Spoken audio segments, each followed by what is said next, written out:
Thank you so much for coming.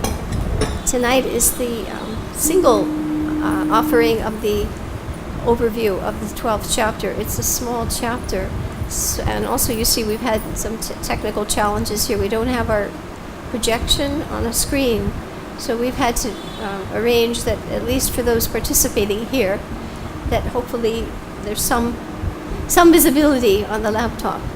If not, you will have your study handout. So we'll be using that a lot, and then whatever images I also have on the tablet. So please we have to accept whatever Krishna arranges as his mercy. This is a good test of that understanding. All right, so this again is the overview of the 12th chapter of Bhagavad Gita, entitled Devotional Service. Right? And we consider these offerings because, as we've studied in previous chapters, the only thing the Lord is really looking for is our devotional sentiment, not so much our ability or expertise or whatever. I mean, those are important, but actually that whatever we do, the impetus has to be we're trying to please you. So if we have that mood here as a group, because this is a facilitation, that we mutually are here trying to please Srila Prabhupada, please Krishna, and please the Vaishnavas. So let us all ask them for our blessings, not just for mine. It's a collective thing. It's a collective thing. All right. So the first thing we do is that we take a look at our resources, right? In a facilitation, we have a variety of aspects to share. We call this a share, actually. So we have we have an activity program guide, and we also will have, unfortunately, we can't see the slides on the big screen, but hopefully somewhat. Are you able to see them a little bit here? Is that somewhat helpful? When we get to reading text, that's going to be useless, so we'll follow from this. So that's why it's important, actually, to have hard copy. I mean, as I listen to classes in the Bhagavatam, many speakers are warning about the eventual collapse of the highly technological system that we've become dependent on, the phones and everything. It's operating on a very faulty cantilever that could just go, and there will be mass chaos, they predict, and we'll all be back on the farm, with the cows, raising crops. But right now, and when I thought about that, we never know from one day to the next what's available to us. So we just have to be grateful for whatever we have, because at any moment it can be taken away and something else maybe wonderful could come. So please again forgive me that we are not able to present these as we are accustomed to seeing them on a big screen. Okay? Ready like that? So is everybody able to see this all right? All right? I don't know about you.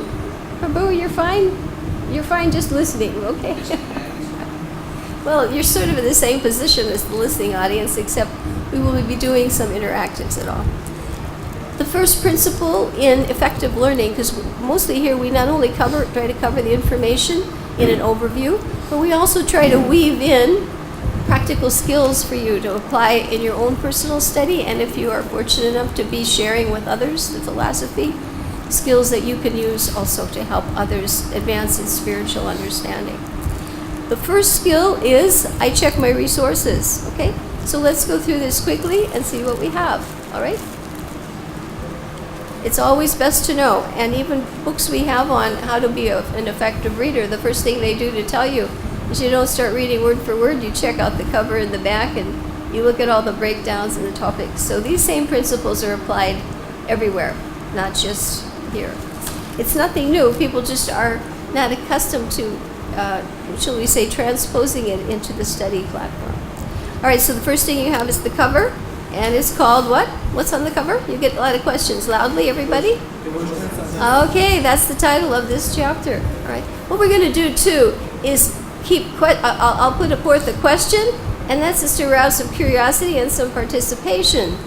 And then after the question, you respond, because that's kirtan, right? You hear and you chant. And that increases retention.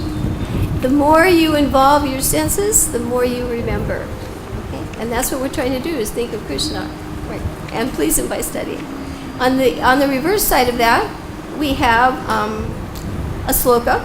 I chose a sloka. There are many important slokas. Out of the 20 slokas here, 11 are considered important, especially important for preachers. There's no key memory verse, but 11 out of 20, that's more than half.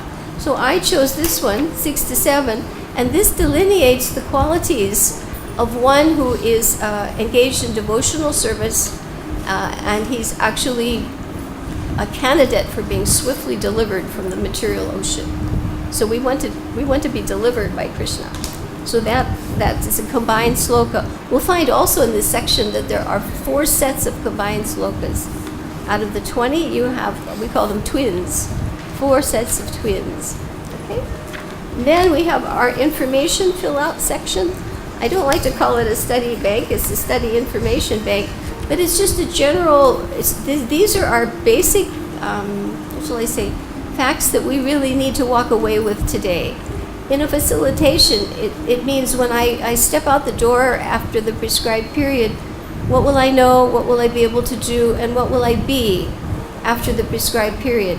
There should be clear, explicit objectives, and we should be able to meet them. So that's what makes this a little different. It's not just listening. Listening doesn't necessarily require that, but a facilitation does. It's a difference, okay? Everybody understand? What will I know? What will I be able to do? And what will I be? I will be transformed by this information, ideally, so that I can apply it in my spiritual life for my benefit. So we'll be going through those stages too.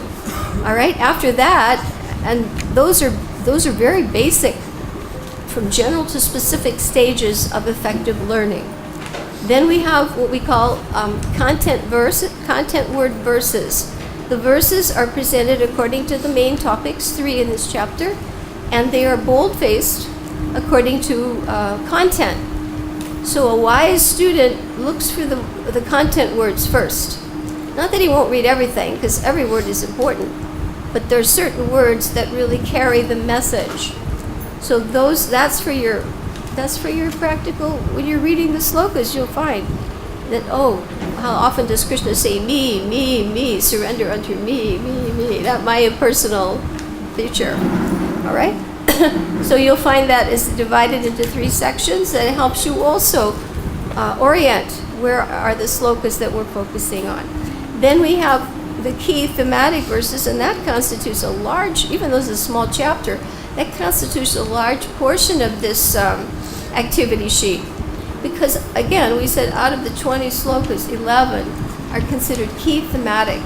And preachers who recite verses aloud, who have good retention, memory abilities, they can quote these and should, especially if they want to rise to the letter of Uttama. An Uttama has to know them by heart. An Uttama Adhikari is characterized by the ability to quote Shastra from memory. So obviously I don't think I have that potential in this lifetime, but anyway, maybe somebody here does. All right.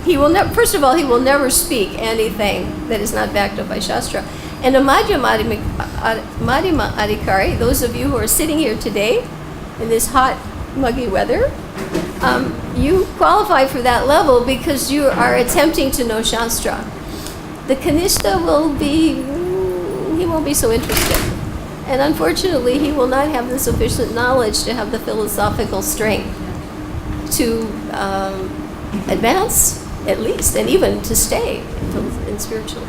So you are on good footing when you try to study. Okay? Plus, you become very dear to Krishna. Next, after that, and that goes quite a bit, we have a section. I hope this is in order. We have definitions. All right. Definitions. These are all coming from the purports.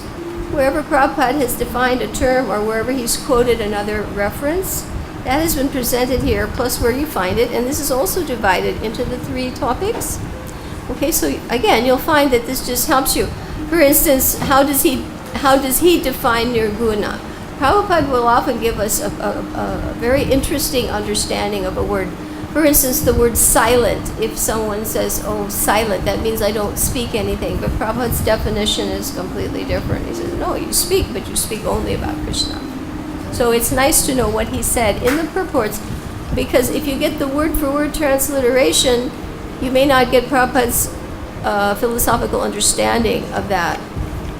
You can see people can read slokas, memorize slokas, and not understand the Gita. I have to say that about this chapter. I find this amazing. I didn't grow up in India. Many of you in Indian bodies perhaps did and maybe learned this in school.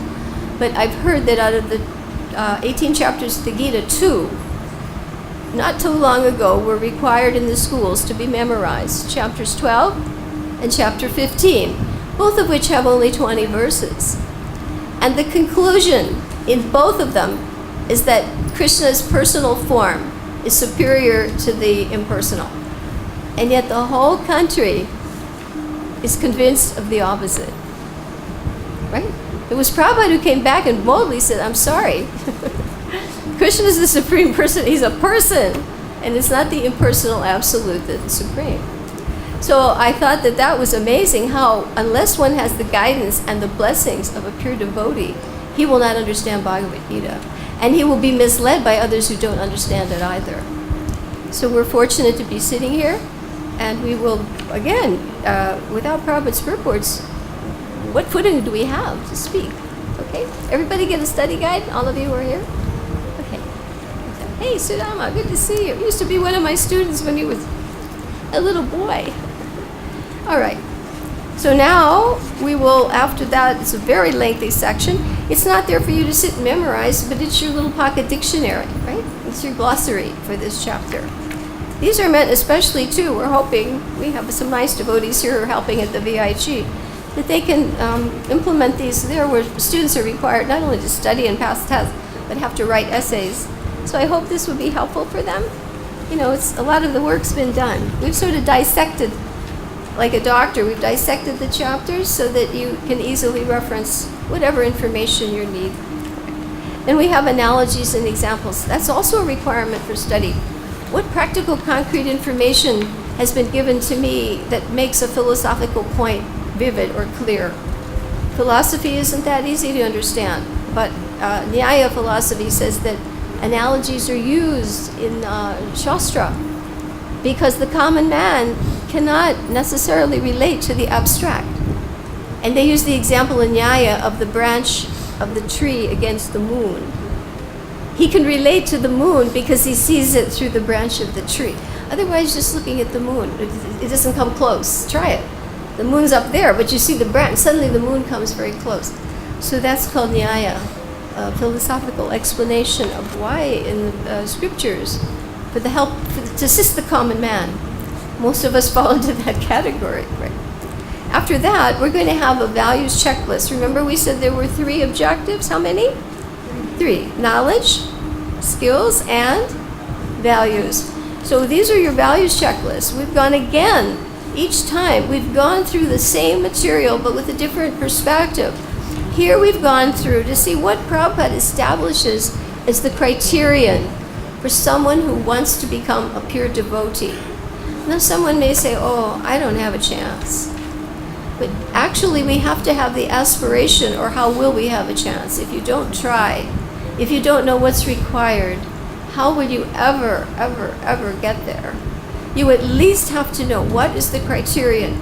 I'm sure that any of you sitting here had to go to school up to a certain level. And you probably had to, maybe to admit yourselves to a higher level of study. And you had to qualify. This is the ultimate. We're trying to qualify to be in the spiritual association of the Lord again. It's a serious thing, and we should take it seriously. So here I went through every single purport, and I put numbers 1 to 5, and those numbers represent the value scale. Well, let's say one criterion is, we'll take a really tough one, willing to undertake all risks for the sake of the Lord. Now Prabhupada fits that. I don't know that I would even come close. So maybe I would have to put maybe or seldom. I try to not challenge myself too much. But Prabhupada can actually write this because he realized it and he demonstrated it. I don't think there'd be too many other personalities who could safely present this list and not feel a little bit, what shall I say, challenged. So you'll find here the criterion. And it's also a good way to see what is the synopsis of a particular section. Because Prabhupada will summarize that in the form of a criterion also. He'll say, for instance, if you want to be on level 1 of practicing bhakti, you have to come to the platform of pure love, Raganuga Bhakti. Everything else is, regulated, but that will not qualify you by itself to get into the spiritual world. Or to revive what's there. Your bhakti is dormant, your love of God is dormant. It's trying to be awakened. So you have to know the criterion. Then we have scripture references, not so many. Again, this is a small chapter. And a little bit of a short numerical inventory. It's a little incorrect in terms of analogies. I put only one, that was an early stage of making this up. Actually, there were quite a few. And we have some analogy images to share if it's possible to see them on this. If not, I can show them on the tablet. Okay? Then we have what we call here a little pearl chart. And we'll be using these two. These enable us to do a walk through the chapter. And we'll try to use symbols and signals to give you a very, very quick synopsis of what's in each section. In an overview, the whole point is to get the essence, the structure, the flow, and that way you have the foundation for further study. This does not restrict your study, it merely establishes the platform for further study. Okay.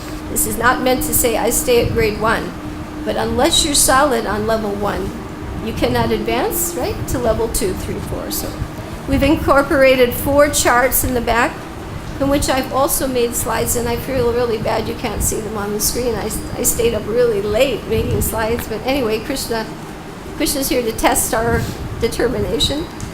These are VIG charts made many, many years ago by Tyag Chaitanya, and they are good charts still that summarize what are the essential philosophical points to understand from this particular chapter. Okay, everybody on board so far? All right. Let us begin, because time goes really fast and we don't want to spend too much time because we're only doing a 1-day coverage. All right, first of all, I'm going to show you through signals again and make a comparison of medical school and study. When a doctor has to study, he wants to go to medical school, he memorizes the skeleton first, right? That's the first thing he does. Because if he doesn't memorize the skeleton, he can't study the other systems. So when we study, we memorize the skeleton of the chapter on the book. Everybody agree with that? So we will be doing that today. We're going to memorize the skeleton, and that way we'll know all of the parts. Okay. So again, we had 3 signals. First of all, for objectives. If you could look again at your study thing, when you learn, you should have, or you're sharing, we don't want to use teaching, sometimes people are afraid of that. You should have clear objectives, 3.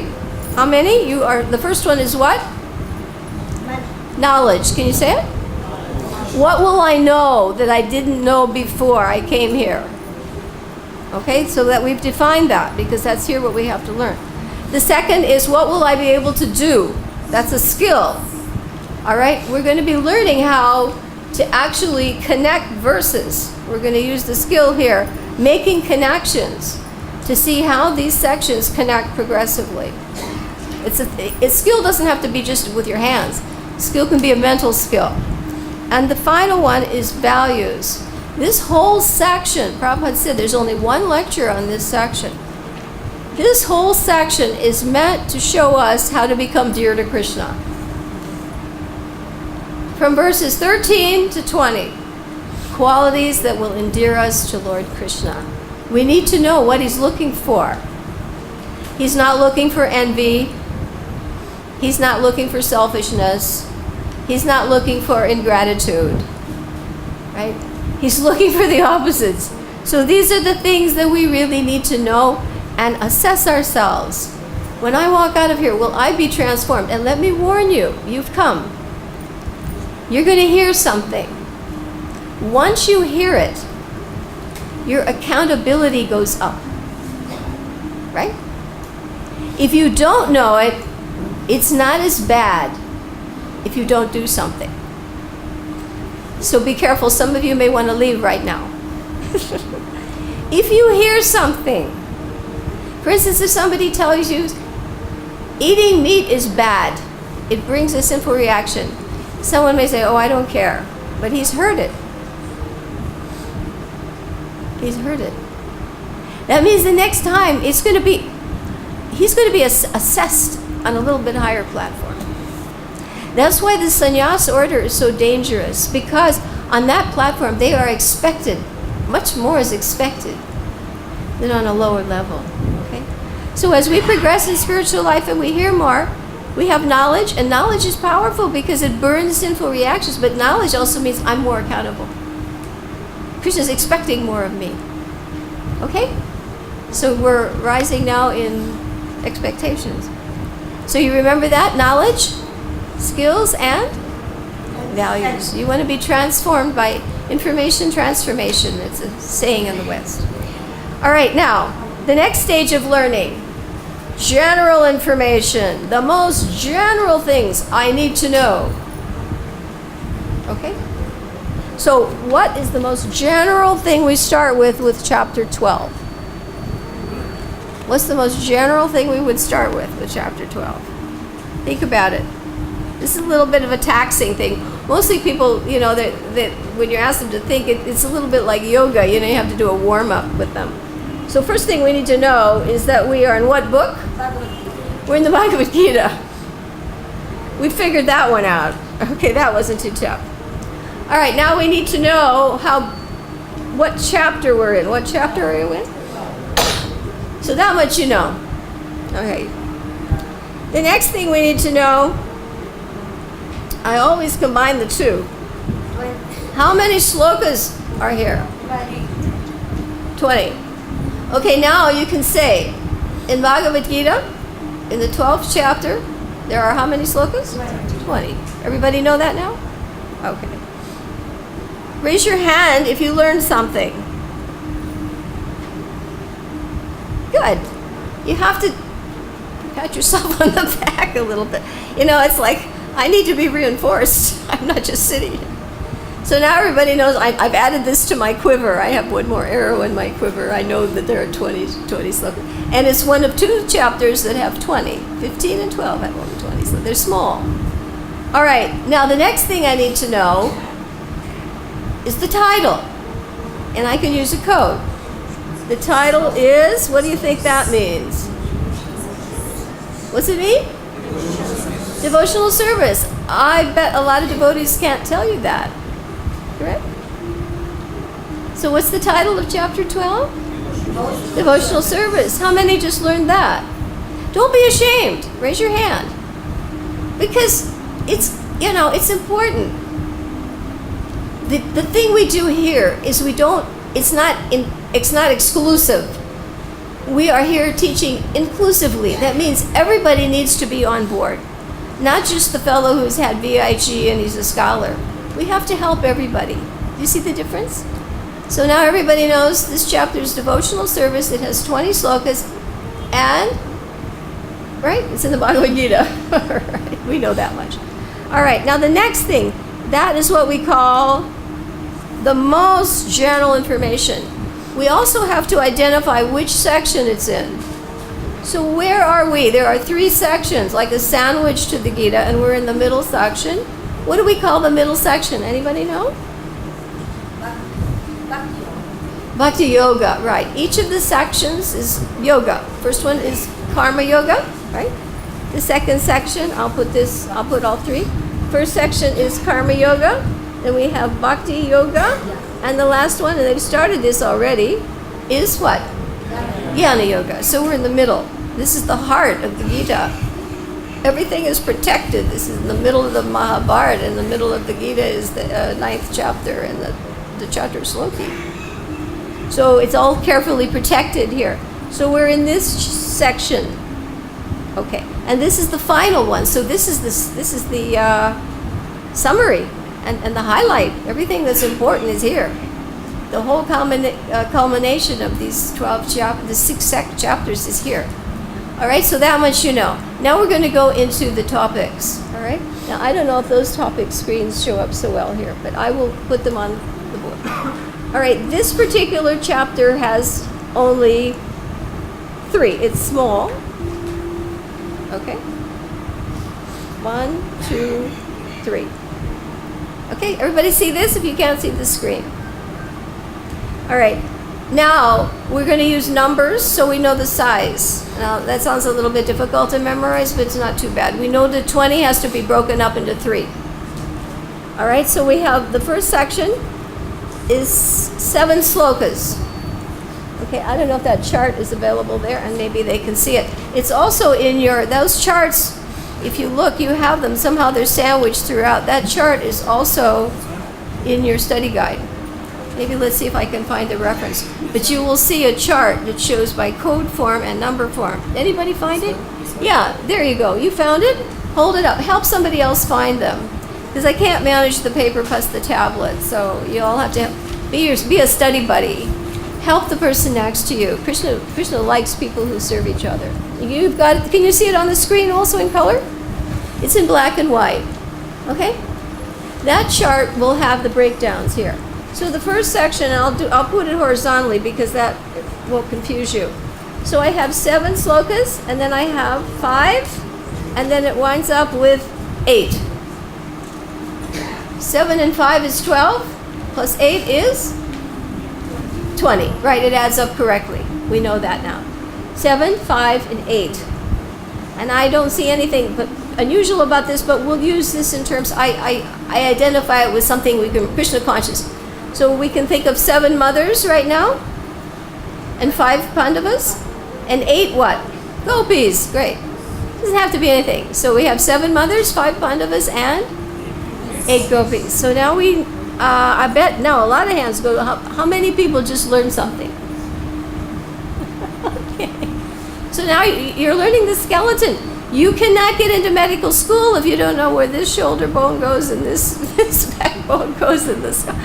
You have to know this. Prabhupada said, know this like a law book. So I need to know where I am. And it doesn't hurt you to learn something, right? Learning. Anybody suffering right now? Is this painful? Okay. All right. So now we know the size. And they're pretty comparable. The middle one is 5. And that's very important. All right, now we need to know the code. If you look at your study guide, you'll see 3 times a heart. 3 hearts. You see them? Look for repetition. It helps you memorize. Look for patterns. Heart, heart, heart. Heart, heart, heart. Okay? Now, we're going to show you the code for the first one. All right? You see a heart, and you see it over 3 lines. Now, I don't know if that's the correct representation, because actually, this is the mark of the Mayavadi. This chapter, if you go like this, is impersonal. This chapter is not just Mayavadi, because there are legitimate, the Brahmavadis. They're worshipping the Supreme in the form of the Brahman, and that's legitimate. The Mayavadi is an offender. But I use this because often when we talk about defeating impersonalism, we're talking about the Mayavadis. So in many pictures that I use too, I use Lord Chaitanya with the Mayavadis, but anyway, it was hard to find a lot of Brahmavadis. What are they doing? They're just sitting there. So this chapter section is about bhakti over impersonalism. What's it about? Yeah, Krishna is saying, Arjuna starts every chapter with the question, well, which is better? Those who meditate on the impersonal or those who meditate on your personal form? I want to know. I like you. I like your personal form. Is my position secure? So you see, usually a chapter, very seldom does a chapter start without Arjuna asking a question. Because that gets things going, right? Krishna won't speak until he's asked something. So immediately, Krishna says, wait a minute, of course I'm going to tell you, worship of my personal form is better. So the first 7 sections show you how logically Krishna brings you to that point. He's very intelligent and he's very logical, and each of these verses is progressive. So the first section, and how many verses is it? 7. Okay? So now you're really grounded. We know that the first 7 verses are going to be Krishna's answer and his arguments as to why bhakti is superior to Brahman realization. We'll say Brahman. Okay. Everybody got that one now? You're clear. Now we're going to move. If at the end he's told you bhakti is superior, now we're going to analyze the criterion for that. Okay? So in this case, and I couldn't show it so well on the chart, but there's a stair step, and in the little study guide I have it. But this is progressive stages from top to bottom. He goes different. He starts out with the top. Prabhupada does that throughout the Gita. From the very beginning, he's telling you bhakti, bhakti, bhakti, bhakti, pure devotional service. He always wants you to know the goal. He doesn't wait for the end of the book. You may never get there. Krishna book's the same way. Open it at any page. It says the same thing. Have you tried it? He wants you to know. Krishna's the same way. He wants you to get there. Don't waste time. So we start at the top, and he gives you the different stages of bhakti. How many slokas? And we put the heart here to represent devotional service. Okay? So this section is called Progressive Stages of what? Devotional service. How many slokas do you remember? 5. Okay? Now we recap. The first one was bhakti over impersonalism. 7 slokas. This one is progressive stages of bhakti. How many slokas? 5. From top to bottom. Because we're taking in all of the living entities. Krishna's not envious. He's not just speaking to the person who's on the Raganuga platform. I don't know about you, I'm not there. And I have to have hope. And there may be somebody who just walked in this room who's not even on the regulated platform.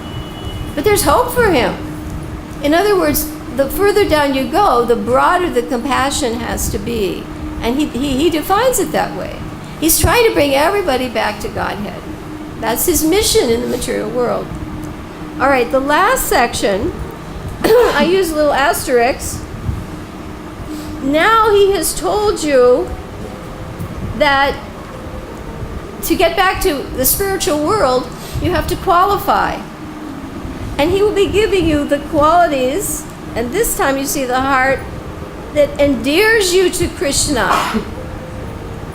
What do I need to be that will attract Krishna's attention? And I have a quote here from Prabhupada's lecture of Bhaktisiddhanta, who said it, don't try to see God. Act in such a way that he wants to acknowledge you. That's Bhaktisiddhanta coined that. Don't try to see God. People come to Vrindavan, oh, I want to go see God, I'll go to this place, I'll go to that. All they're seeing is the material mask, the covering.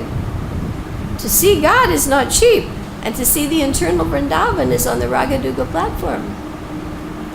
So in the process, I have to be developing those qualities through the regulative practices under the guidance of a pure devotee to purify, so that my heart is actually all the qualities of a devotee are there. They're latent with bhakti. They become uncovered as we purify. Right now, it's a lot of covering on the soul. Okay, so how big is this section? Who remembers? The 8 gopis, and that's a good comparison because they're certainly the penultimate of manifestation of pure devotional service. And Srila Prabhupada also. I thought to myself, only he could dare explain this section. He lives every one of those. You take any one of those qualities, and Srila Prabhupada is the exemplar. Okay? So now you have an idea of the breakdowns and the size. So let's fill them in on your charts. Okay? On your table, you have to write it in, because if you write something, retention goes up to 70%. Writing goes up to 70%. So write it. So you're going to put, after you've written the chapter title, right? Devotional service. bhakti-yoga section, 20 verses. Now, you're going to fill in the chart. And on the first section, you're going to write above it, you can put the code, right? You're going to put the code, bhakti over impersonalism, and how many slokas? 7, okay? And what's in the next fill in? What's your next one? Stages of devotion, and how many slokas? 5. And what's your final division? Qualities, right? That do what? Attract Krishna. Yes, they attract Krishna. They make you dear to Krishna. He accepts any one of you sitting here. Because you're sitting here and you're trying to understand him, he is attracted to you. And it says, Prabhupada writes that in the purport to that 20th verse. And the last section, how big is it? 8. All right, now you've all got the structure. How many people how many of you learned something today? Good. You're on board? Everybody on board? Anybody shaky about it? Because we don't progress until your foundation has to be solid. School is like that. In math, try to go to 5th grade math if you didn't finish 1st grade requirements. You can't do it. They'll send you back. You just cannot progress. And actually, you'll see how the Bhagavad Gita progresses like that too. You can't go to Raganuga Bhakti from some lower level unless you go through the prescribed process. Okay, so you got that far? All right, now the next stage is sequence. Sequence, remember? This is, I've broken it down to topics, but I'm going to break it down further, like we call this stepping stones. Okay? And this is the pearl charts. So the pearl charts, if you turn to those, we'll go to those really fast. Because once we set this all into place, reading the slokas becomes a breeze, literally. You'll see, it makes a big difference. I think already, if you were opening the book to chapter 12, what would be your feeling now as opposed to before? Before you start, you're prepared for 20 slokas. Agree? Yes. I mean, if I take this book, this can happen. Unless a person is by nature studious. You give someone this book, intimidating, right? A lot of text, a little bit of bold facing, page after page. How many people make it? Very few. Very few. The reason you need help, and by the way, just so you know my reference, I use the VIG study guide. So these breakdowns are my own concoction. And also I made a little book for a seminar one time. It's nothing more than this study guide in a pocket form. It's very handy. We have copies, and they're practically negligible in price, but it's nothing more than the same thing. So for instance, if I turn to this section of Bhakti, you'll see it here, right? You see the three dots? And in the middle it says 1220. What does that mean? 12, right. And then you see the marks there? So right away, if you keep this with your Bhagavad Gita, it's easy to read it. It's just your companion. It's a pocket guide. Okay? And it's based on this. I took that information and put it into a little graphics form. There's nothing controversial about it. There shouldn't be. Not threatening either. All right. Now, we are now at the stage where we're going to look at the pearls. Okay? And can you see it a little bit there? And I'll get mine also. Now, if it shows up well enough on this chart, you have verses 3 and 4 and 6 and 7 are combined. You see the plus? Can you see it well enough? That means they're twins. They're combined. So now, if you we're going to imagine now we're not doctors. We were doctors the first time. Now we're going to imagine we're learning our lines for drama. And I'm the person who's coaching you. So you can go on stage and you can say it. But before you memorize your lines, the coach has to tell you what the general story is, right? So we're going to do that now. We're going to give you the general storyline. for this chapter, because that way I can remember it more easily. Agreed? So here's the general storyline. In verse 1, the word is perfect. And I'm going to do a signal. Watch it. You can make it too. Don't be afraid. Go ahead and make the signal. Everybody do this. What's the first verse? Perfect. We're just going to say the words. We're going to say 7 words. The second one is personal. Now we say the 2 of them. Perfect, personal. The third one is what? Unmanifested. You can go like this. Now let's do 3 signals. Perfect, personal, unmanifested. And what's the last one? Number 4 from that section. Achieve. You achieve Krishna. Okay, now let's say 4 words. Quickly. Perfect, personal, unmanifested, and achieve. Now, what you're doing is you're laying now subdivisions. But that puts you on a higher platform, because now you're going to understand the storyline. This is what we call walk through the section. Anybody having trouble with this? Okay.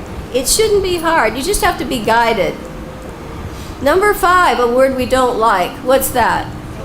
Troublesome. Okay. Now, we say those 5 really quickly.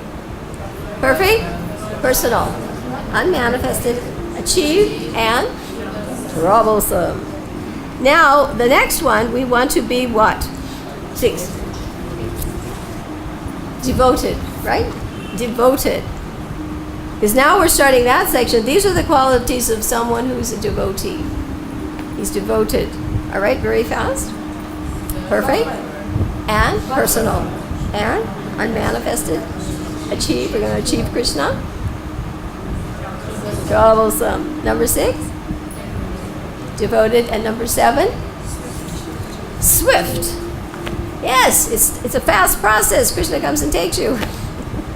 Okay, now the verses should not be so hard, right? When you hear those, we call these trigger words in education, or link words. You hear the word and, oh, I remember that. In dramas, they do that. The guy's on stage, he has stage fright, and somebody's out front saying, swift, swift. Oh, I remember that slogan. Okay, got that one so far? All right. Now, so we don't go too far. Yeah, let's read the verses now. Let's go back so we don't get too far into just the pearl. But you see how the process works? Are you okay with this frame? Do you follow it? Does it help? Makes a big difference, because then when they're reading, it's just not a... And reading produces 10% retention. That's all. That's not much. But now when you read, you have the structure, you know where you are, you've got the trigger words.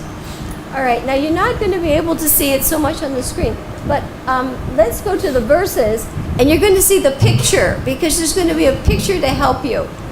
So what do you see in this picture? Can you see it? 100%. What's that? Perfect. Let's just look at the pictures. What's the next picture? What do you see? Personal. Yes, Haridas is staring at Lord Chaitanya. What's that mean? Personal. What's the next picture? It's nothing. It's nothing. What's that mean? Unmanifested. Okay, what's the next picture? Achieve. There's Lord Chaitanya. Eventually, those are the Benares Mayavadi sannyasis. They're dancing madly. They too achieved Lord Chaitanya's mercy. Okay, what's the next one? Troublesome. Look at those 2 fellows looking at the wall all day. Would you want to do that? If I put you here to stare at the wall all day for years and years, you wouldn't even do it for 5 minutes. In fact, that's a form of punishment in school. If kids are really bad, they make them stand in the corner because they don't like it. Okay, that was troublesome, number 5. What's number 6 going to be? Devoted. Who's that? That means in all circumstances, pitchforks, elephants, thrown off a cliff, poison. Undeviated. I don't know that I could pass even the first test. Okay, the next one is their last one. And what's that one? Swift. This is Krishna's promise verse.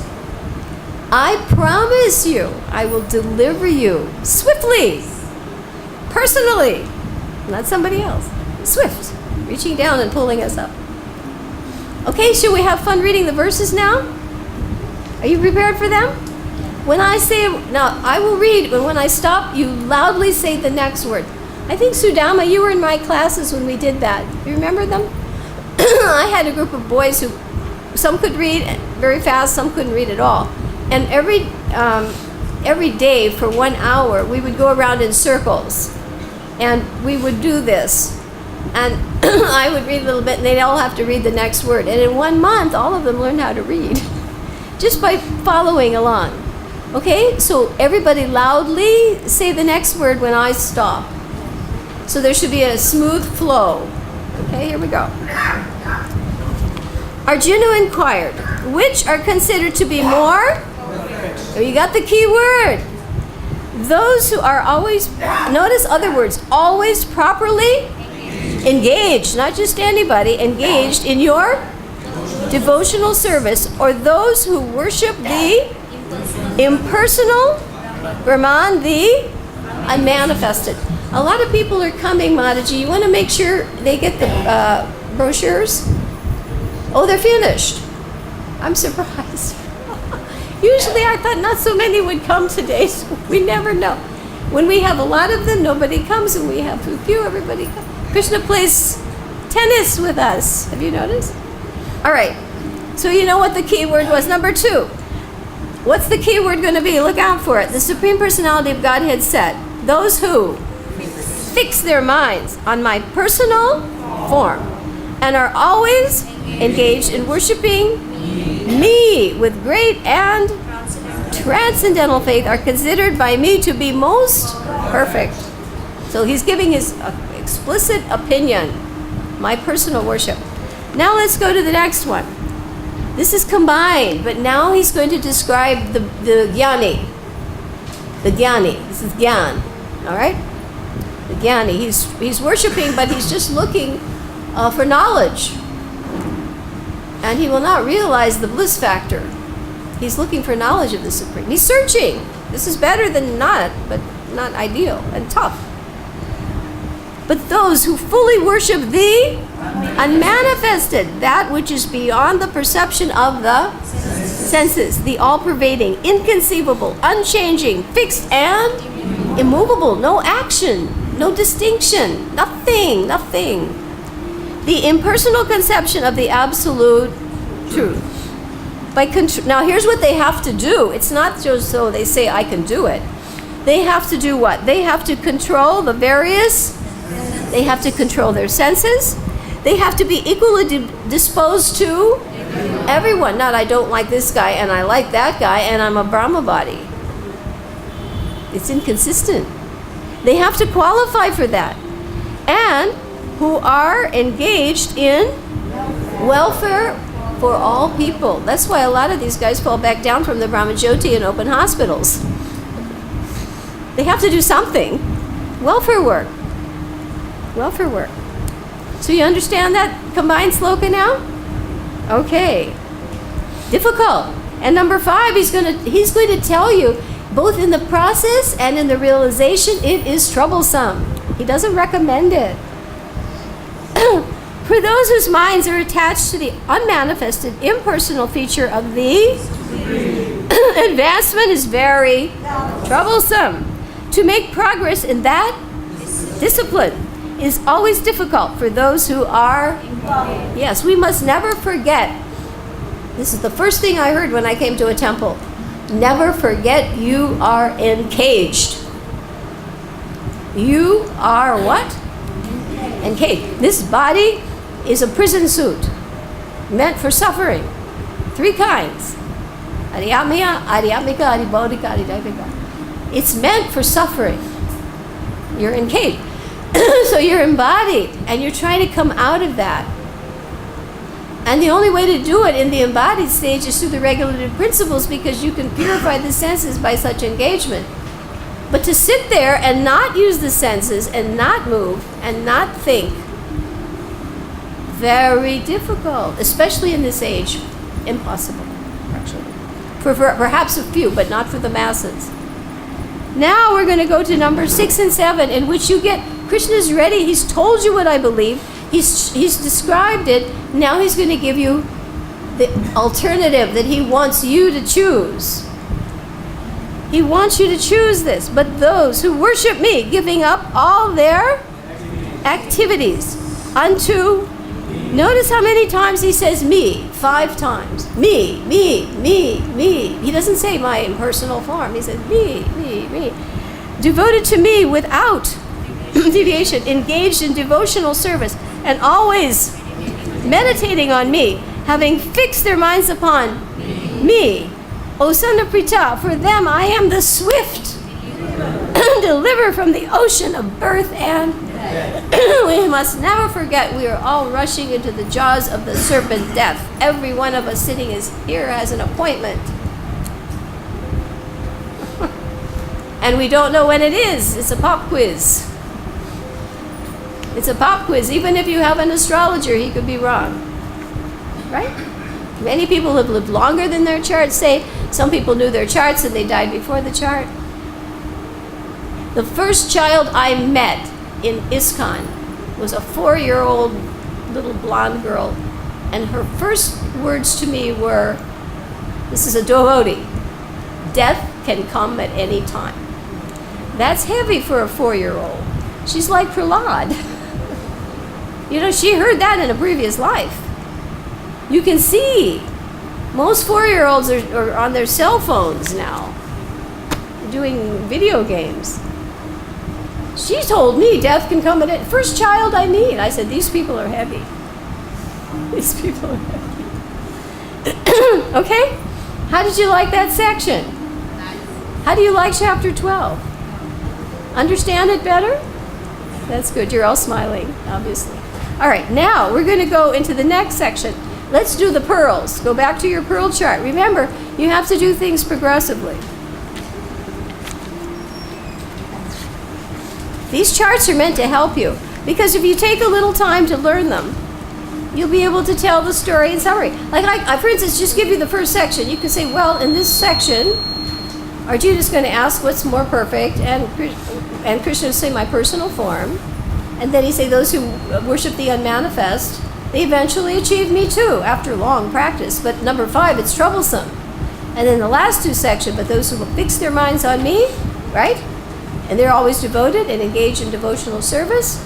I'm the swift deliverer from the ocean of birth and death. You see how you can summarize? You learn those words. On a quiz, if you were taking an exam, you know more than you have time to write. And you'll get the essence. You can learn all the details and miss the point. You start with the point, the details are infinite. Depends on capacity, depends on time, depends on interest. But the structure, every one of you here could make a little speech now. And you should, because once you walk out, it goes up to 90% if you tell somebody about what you learned.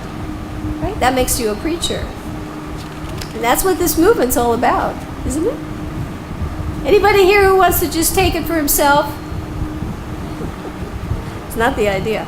Okay, so we learned 5 quick words. Okay, we'll move through this very, very fast. Okay, the first one is fix. And that's number 8. This is, remember, progressive stages. We're talking about the biggest. Fix. Right? And the next one is going to be regulated. If you can't do this, then do regulation. And then if you can't do that, we're going to do what? Work. And then if you can't do that, you're going to give up the results, charity. Give what you have. A portion, all, whatever. But by charity, 2 things happen. You become purified, you become peaceful. People who are greedy are not peaceful. It says in the Shastra that a man who is poor is defined as one who is not satisfied. A poor man. It's not that he doesn't have a lot of money. He's not satisfied. It'll never end. Greed will never end. And the final one, cultivate. Now this one's a little difficult to define. I had one lady ask me, well, exactly what does that mean? And I referred her to actually another section in chapter 9, the cultivation of knowledge. I think it's verse 916 or 915. I forgot the exact number. But that's a person who's not even come to this platform. And maybe because of restrictions, he can't even perform any service to the mission. But at least cultivate knowledge. Cultivate knowledge. Any sort. Even any department of knowledge, if it's followed, ultimately has to take you to God. Whatever you study, if you really study science, if you really study art, if you really study music, ultimately you have to come to the realization there's God. If you're a non-envious person. If you're envious, you will never believe in God. No matter what people tell you. Okay? Let's try the verses now. Oh, fixed, right? Fixed. And next one was what? Regulated, right? And then the next one was what? Work. And what was the next one? Give the results, right? And what was the final one? Cultivate, right? We'll use that. Cultivate knowledge. Okay, got that one. I remember you. I see a lot of my former students sitting here. They're all grown up now. I hardly recognize them, but a little bit now I do. Okay. I hate to tell you how old I am, but I can tell when I see them all grown up. It's really scary. Okay. So now let's read the verses. They should be a lot easier, and they should be quite fun. Now we're in the second section, and remember that section was called Progressive Stages of Devotion. So we're starting from the highest, grading down, incorporating more and more and more living entities. Krishna's here to take us all back.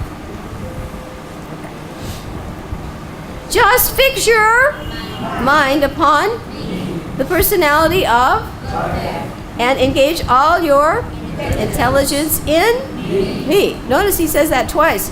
Thus you will live in 3 times. I mean, this is really clear. Always. Now notice the word always. Or he'll say without deviation. He doesn't want you to take a break.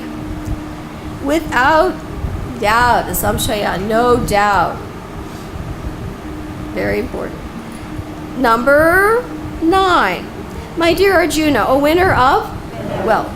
If you cannot fix your upon me without, the mind is flickering. We can't think of Krishna all the time. If we were, we'd be on the Raganuga platform. We're trying to remember Krishna. We're trying. Even it says you can't just work and not think of Krishna, or you can't just think of Krishna and not work. You have to work and at the same time, actually it says first, think of Krishna while you work. Because why at death, if you think of your work and not Krishna, it's not enough. The point is we're always trying to remember Krishna when we die, and we have to. Anybody here not going to die? I don't think so. It's not a happy topic, but it's a serious concern. All right, and the regulative principles of bhakti-yoga in this way develop a desire to attain me. Yes, me. Krishna. Number 10, remember that one was what? Work, yes. A word nobody likes. If you cannot practice the regulations of bhakti-yoga, then just try to work for me. Because by working for me, you will come to the perfect. By doing it, you'll get purified. And gradually. It's gradual, but it gets there. Next one is 11, right? Results. If, however, you are unable to work in this consciousness of me, then try. Notice he says try. He's so kind. Try. He uses it twice. Even when you talk about the spiritual master, just try to approach this. Just try. He's looking for the attempt. He'll help.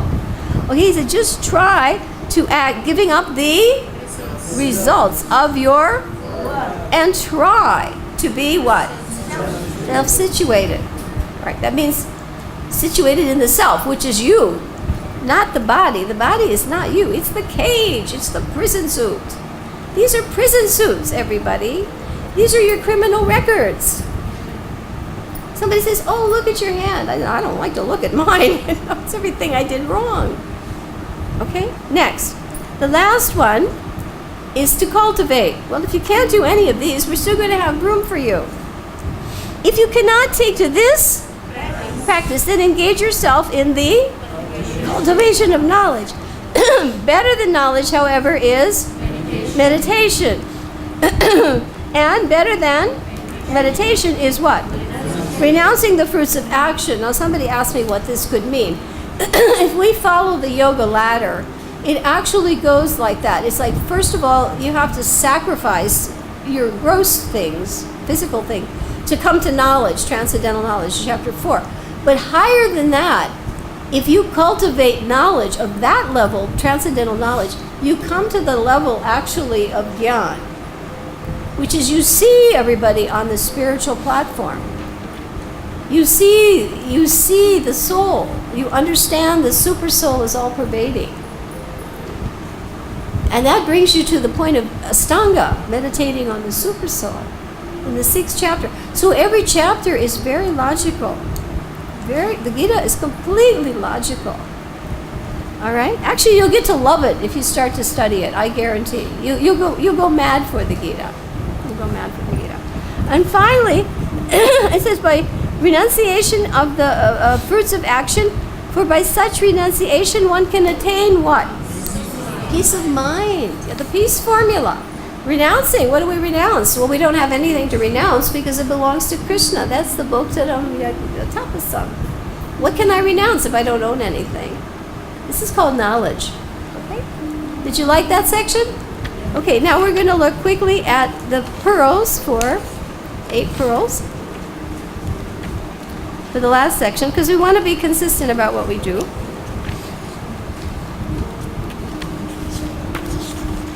I'll find my pearl chart really fast here. Okay, there we go.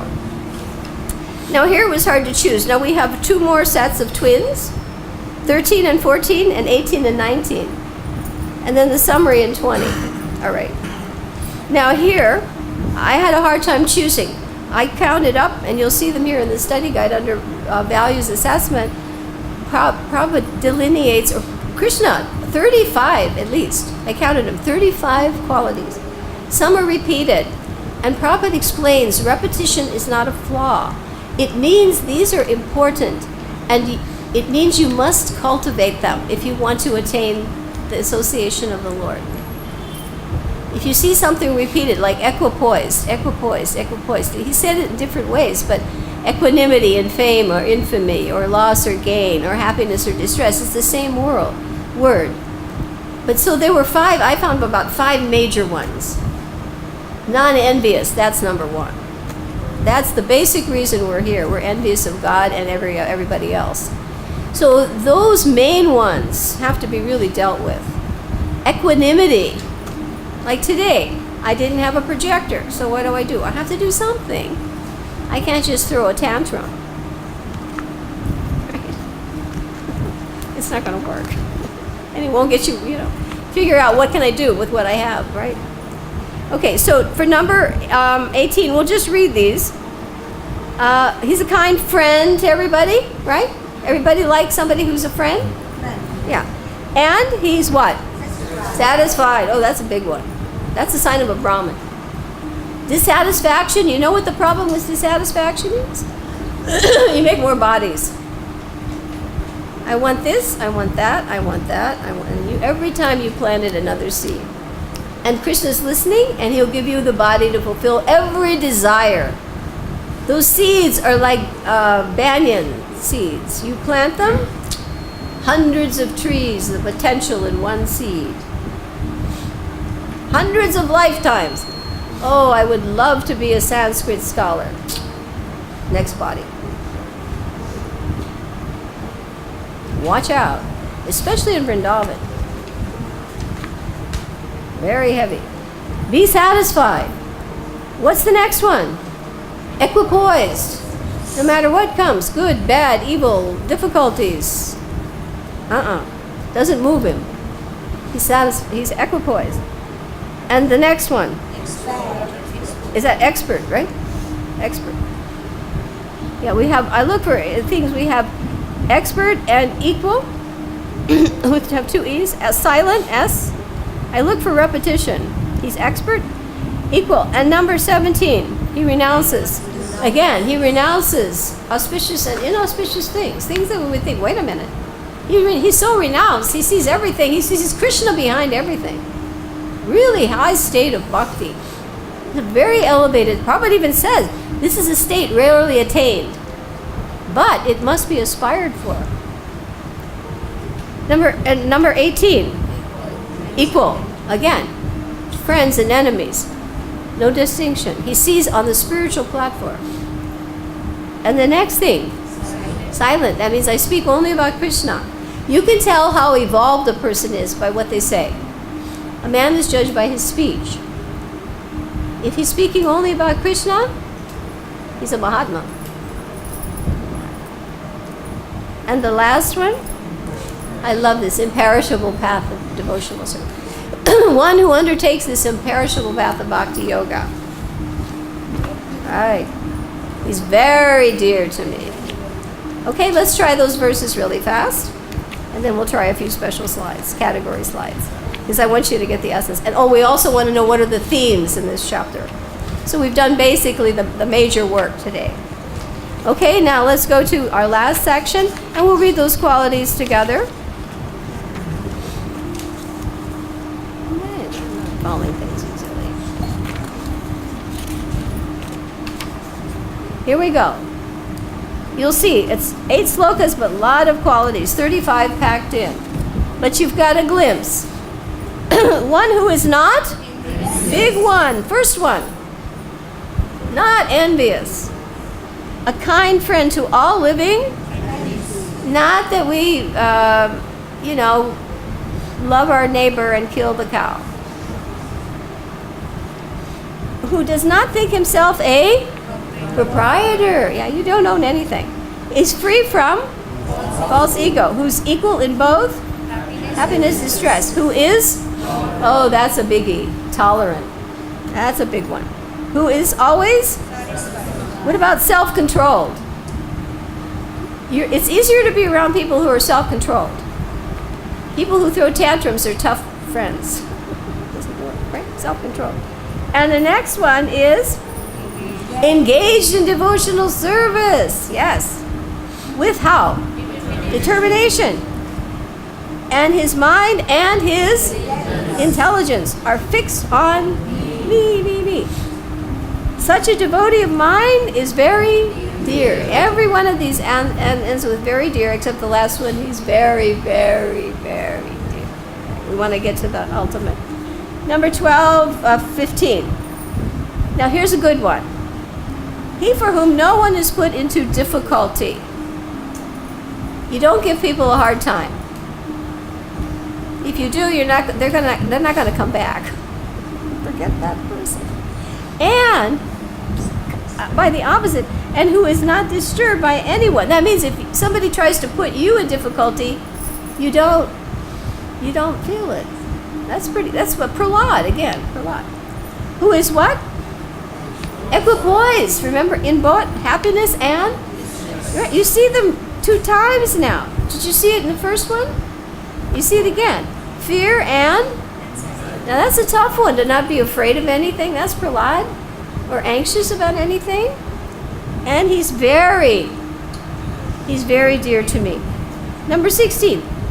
Now here's an important thing. A devotee is not dependent on material circumstances, but he is dependent on Krishna. He's not dependent on material things. He's dependent on Krishna. A devotee who is number 16, dependent on the ordinary course of activities. Who is what? Pure, expert, without, free from all, and not, for some, is very dear to me. Okay. Now, number 12, again, he neither rejoices nor He doesn't rejoice and he doesn't grieve. You have to tolerate happiness, because watch out. The minute happiness comes, what's around the corner? Trouble. The minute trouble comes, what's around the corner? Happiness. Don't get excited about either one. You have to be careful about those. Who neither laments nor desires, and who renounces both auspicious and inauspicious things. Such a devotee is very dear to me. Now, here we go. Now we're going to get more of the repetition. 18:19. One who is equal to friends and who is, there it is again, in honor and heat and happiness and, that's the third time we've said that. Fame and infamy. Who is always free from contaminating. Yeah, watch out who you hang around with.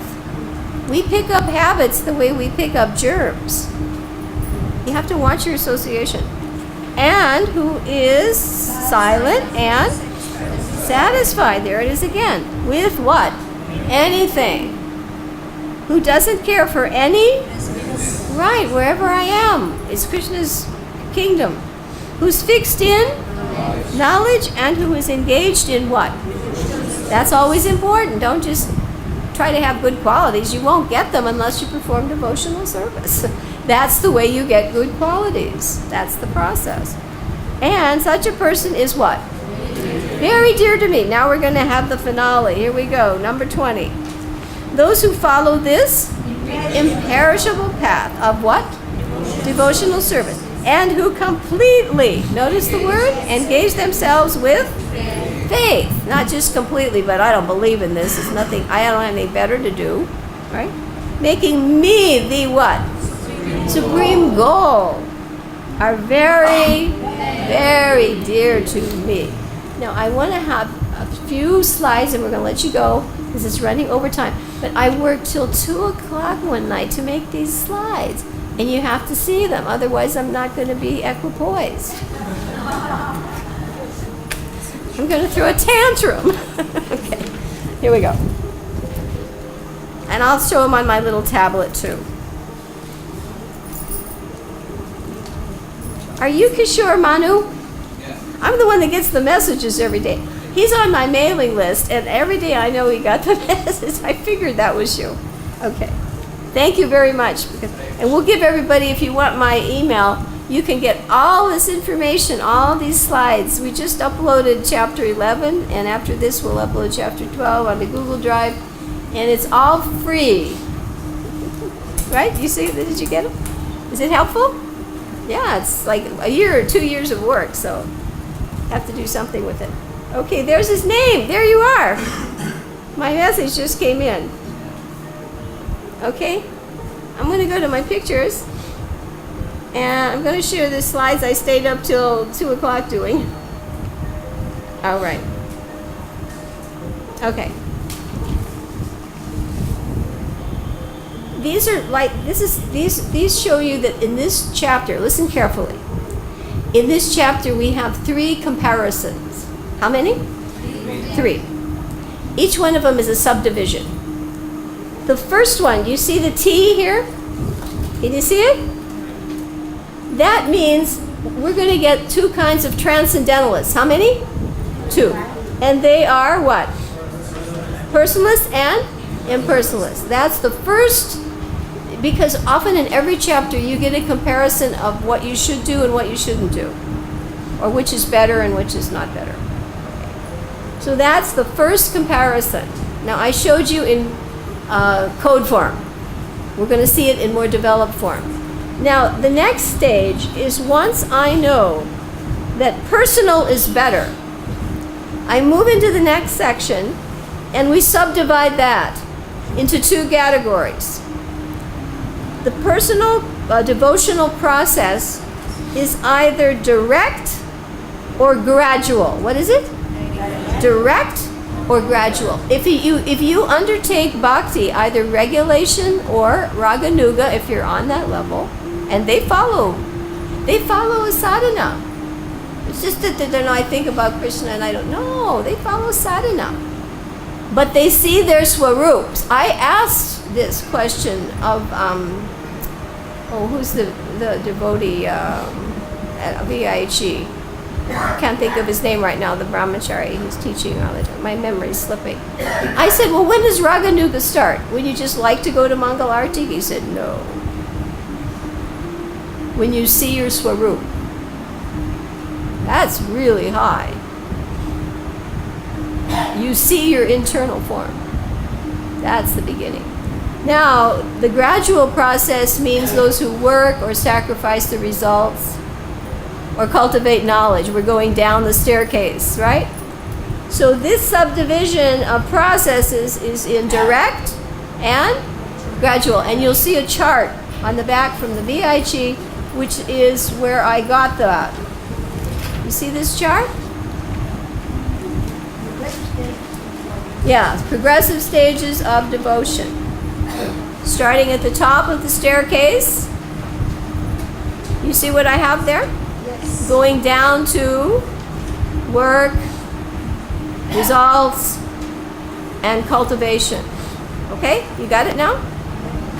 Are you all learning something today? Yeah, you got it. Once you've got this, the slokas are nothing by comparison. Because you have the foundation for really relishing them and applying them. All right, now, if I know that this is better, right? I know that the direct process is better. That is subdivided in the last category, right? That is subdivided into two stages of direct devotional service. Attachment. Now, Prabhupada doesn't use the technical language. He doesn't use the term Raganuga in this chapter. He keeps it simple. He says, love in the attachment with love.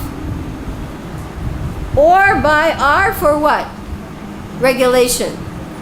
The impetus is different. If I go to Mangala Artik, it's because the Shastras say I have to. Now, I have to confess, I have a lot of health problems and I don't do it anymore. I used to be very steady, so maybe I'm a complete farce to sit here. But I at least try to do what I can. Because you get to a stage in life where it's not so easy. Take advantage of a younger body, folks. What was possible at one age isn't always possible. What if you're dying of leukemia or something? You know, you got to deal with this cage. But regulation is the impetus is scriptural.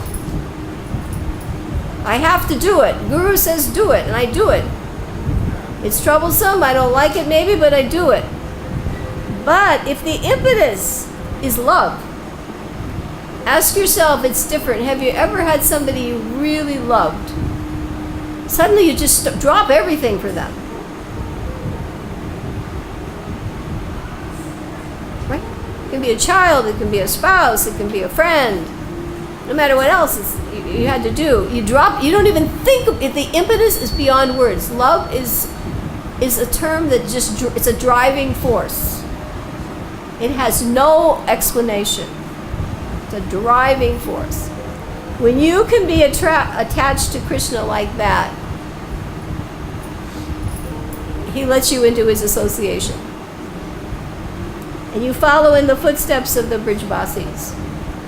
And not externally, like dressing like that. Or it's not like that at all. Lord Chaitanya did not teach that. Lord Chaitanya taught that for us, renunciation means how we act as devotees. We don't try to imitate a gopi. That's not the process. You see how you have the three divisions now? Now, let's look at the slides I did to further explain that. I broke it down into one slide. Can you see that? Here you have two kinds of transcendentalists. Now I use the Mayavadi. You see Lord Chaitanya there? Surrounded by the Mayavadis. So you have the personalist over the impersonalist. So now you have it in picture form. The second category was what? Devotional practices. And you have direct and gradual. That was the next subdivision. Now I further subdivide the direct process, and you have devotional level. Attachment in love, or rules and regulations. And which is preferred? Attachment tool. Ultimately, you have to come to that. You have to come to that. If you want to awaken your dormant love of God, it's there. Okay? Now the next stage, I made more slides, and these are more developed. It's really too bad these are not on the big screen. Here, I show you how they're opposite. The personalist versus the impersonalist. The personalist worships form. Impersonalist worships what? Formless. This process is easy. That process is what? They're the opposite. This one engages the senses. This one does what? Restricts them. That's why it's troublesome. Try to keep yourself from doing something. Impossible. This one you evolve by the mantra, the Maha Mantra. This one you have to study the Upanishads, learn Sanskrit. And you have to be a male sannyasi. Can we do that? I'm not a male sannyasi.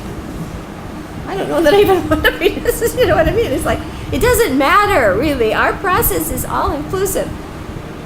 We depend on Krishna's mercy to help us. They have to endeavor on their own. And the next is, our path is what? Safe and certain. Their path, even if it's troublesome, even if it's unnecessarily troublesome, the result is uncertain. And there's a danger of turning to atheism. Atheism. So do you see how we did those slides?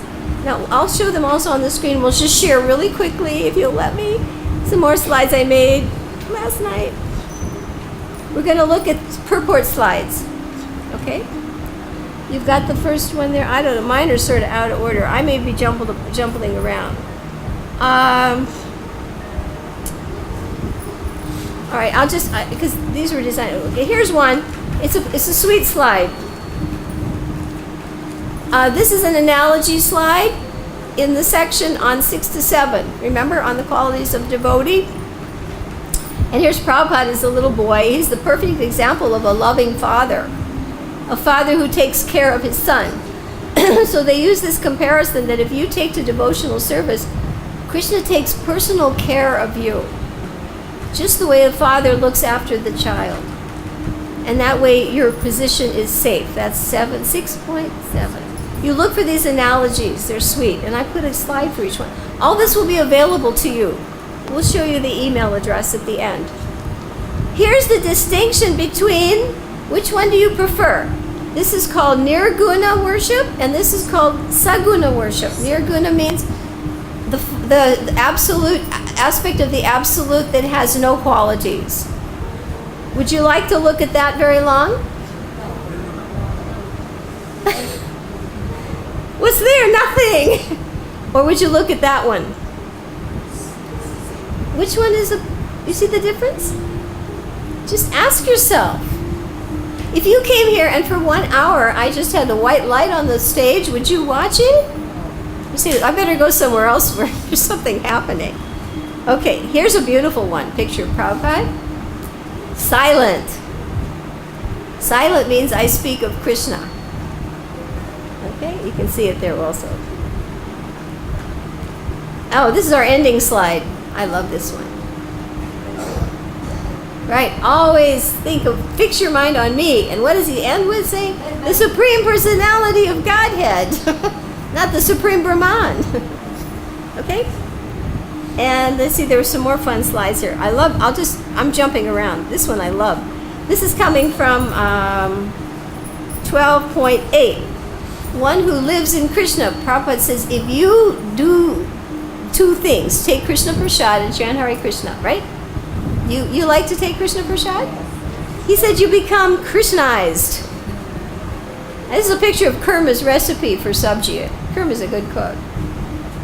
And I have, you become Krishnized, and if you chant Hare Krishna, because Krishna is absolute, he and Radharani are dancing on your tongue. Hard to imagine, but That's the absolute nature. Food is absolute, mantra is absolute. Those are the two ways to realize God.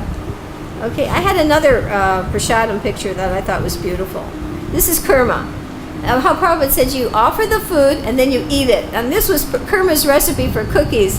And that's what it looks like when you eat it. Karma knows how to market his ways. And the same thing, he says how you become Krishnized. And there were some other pictures that we have. That's pretty much, there were more. Oh, this one?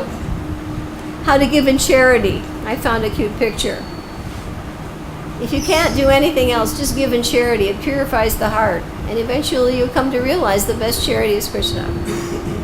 Okay? I didn't get to show you my instructional objective slides. Were there any more other? Oh, this is a sweet one. The verse. Do we have the one on? Yeah, I like this one. Here we go. This is the ending sloka slide. Number 20. This is Prabhupada's description of bhakti from Shraddha to Prem. So I found this cute picture of these hearts all stacked up. So it starts with faith. And you see, he does this in chapter 8 in the last sloka, the progression. You begin by having some faith. Then you associate with those who have it. Then you move to practice. Bhajana Kriya. Clearing is anartha nivritti. You can be there for lifetimes. Then you move to nishta. If you get to nishta, it goes fast. You're fixed. And you have a taste. You can chant for hours and not get tired. I'm not there. Attachment. This is love, and that's what Prabhupada's talking about. Then ecstasy, bhav. And finally, prem. And then the next slide shows the same thing, but with the Sanskrit. So all these are available to you.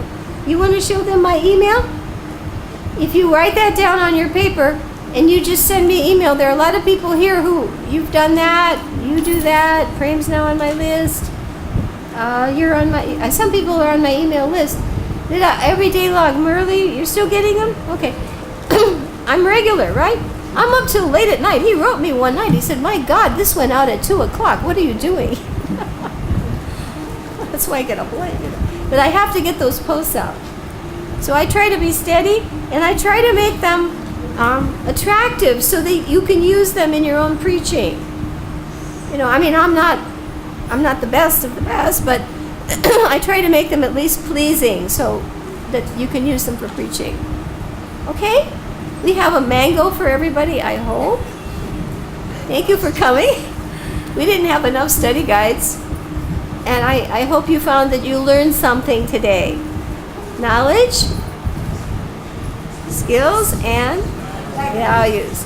And let's pray that you go back to Godhead, right? And put in a word for me when you get there. Hare Krishna. Vanchakapaltarubhyascha. Here's my email. It's Yashoda Mayi with an H. And then you have to put a 1 at Gmail. You can see it okay? Yashoda Mayi. And we didn't get to share. I sent it out the night before, last night, on learning secrets. But we didn't have time for that. Anyway, maybe next class. Thank you so much. You can keep your study guides. Please return the exam boards and the pens.